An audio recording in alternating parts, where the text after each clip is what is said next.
Hi and welcome to Game 2 of Defcon, the 4,500 points tournament. This time it's against the Vampires and their General Albin. He actually won Best Painted, so I'm sorry that I can't give you that many close-ups, because his army looked amazing. This was the list, and Diagonal and Hold the Ground said the menu. His list felt like a decent matchup, but taking the scenario into account, he had a rather big edge, which I couldn't come up with a plan on how to deal with actually, so we'll see how it goes. He went for first turn after a while, and the deploy looked like this. On his right, the BSB Wraith character with the Barrow Knights. Further to the back, the Bat Swarms, the Skeletons, Zombies with the Necro General, Great Bats in front, Cadaver Wagon, Barrow Guards, together with the Barrow character, which I forgot the name of. Furthest to the right, more Bat Swarms and the Varkolak. On my side, from the left, both Acolytes, Dancers with characters, Kraken behind. Then we have all Raiders with Corsairs and Crossbows behind. And lastly to the right, we have the Ravencloaks. These were the spells he got, and my plan initially was to deal with his right in combat and with magic, and shoot and delay his left with my fast cav. This is Vanguard, and we move up on the right side of the board, both of us. In his first turn he moves the Varkolak and the Barrow Guards rather offensively, both with the move, and also I think he got the magical move off. The rest of his army takes it more carefully. Besides moving the guards, he raises some zombies in the Necro unit and tries to get Unerring Strike off, which I choose to dispel.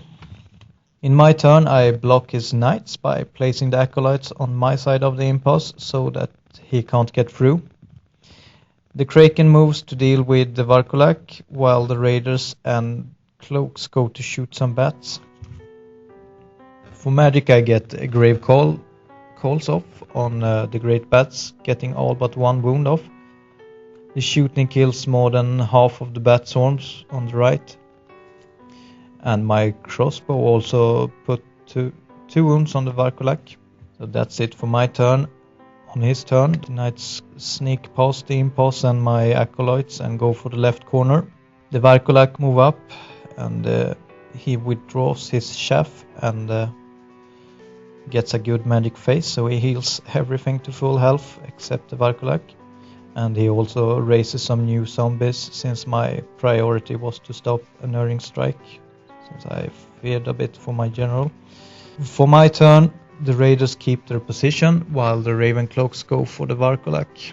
On the left I block the way for the Knights to retreat behind the impasse by placing one Acolyte unit behind them, plugging the hole between the board edge and the impasse.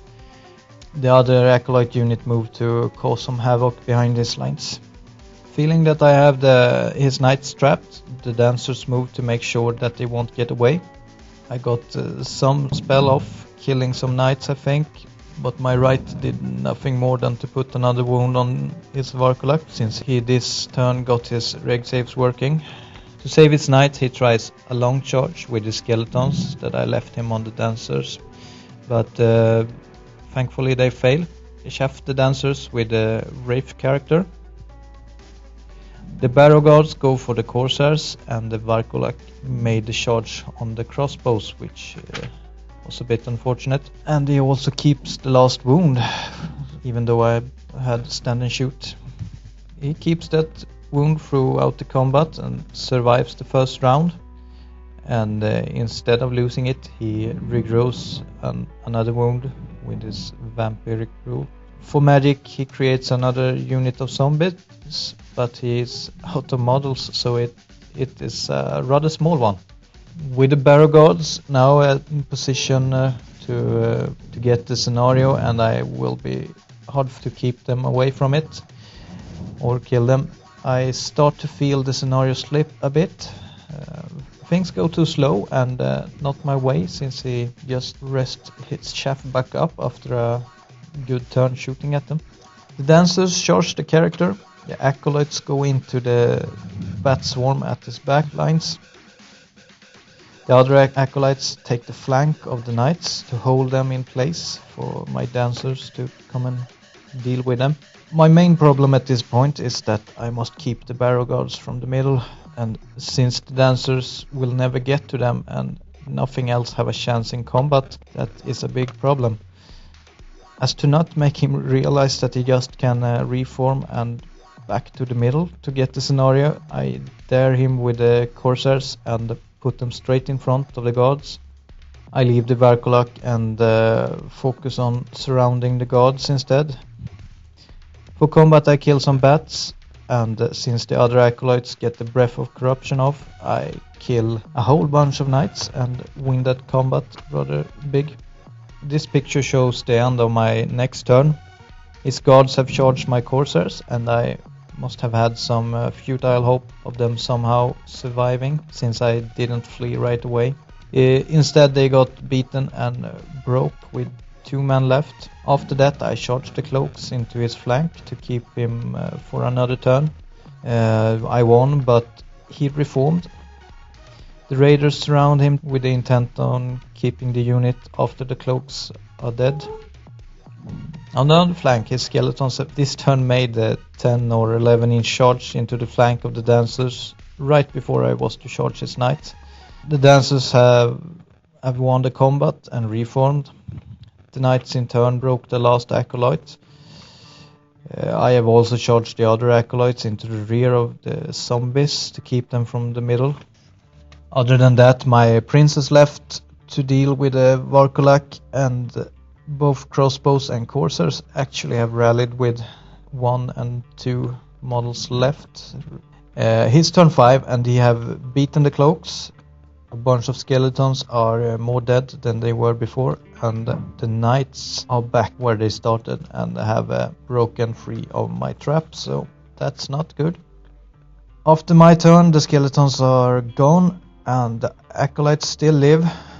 Over on the right I was too afraid of the movement spell to just chaff him, and I still had a small hope of destroying the guards, so I charged all the raiders in, counting on at least tying him up. But as you can see, my plan turned to crap. I flunked my rolls and he killed 2 units outright, while the last one fled, and some died to dangerous terrain, so there are only 1 raider left who won't rally. This is the last picture from this game, and he charged the Kraken, and since he only had 17 guards left at this point, I held, hoping that I perhaps could finish the last ones off, or at least half points. I still was too afraid of a last dance macabre to risk to flee and risk him getting the scenario that way. Perhaps my odds had been better if I had done that. Little did I know that his magic would cause trouble anyway, raising the guards almost to full strength. Before that I charged the BSB into the flank of the knights, since the dancers were chaffed by bats, and I saw a chance to get some points from the knights. In the end I didn't get any, and the Kraken broke, so this is how it ended, as a 4-16 points, so a rather big loss for me. Not my best game, but even if I played poorly in part, I managed some rather neat play at other times, but chance spoiled it for me. Really think I had deserved a better turnout on the left, trapping his knights the way I did. On the bad part, I think I really misused the Prince and the Kraken too, when they just as well could have threatened his Necrobunker instead of doing nothing. A bit disappointed, but still hopeful, since I have a decent amount of BPs still with the big win first game. I looked forward to the next game until I saw the pairing. So next up, game 3. See you then.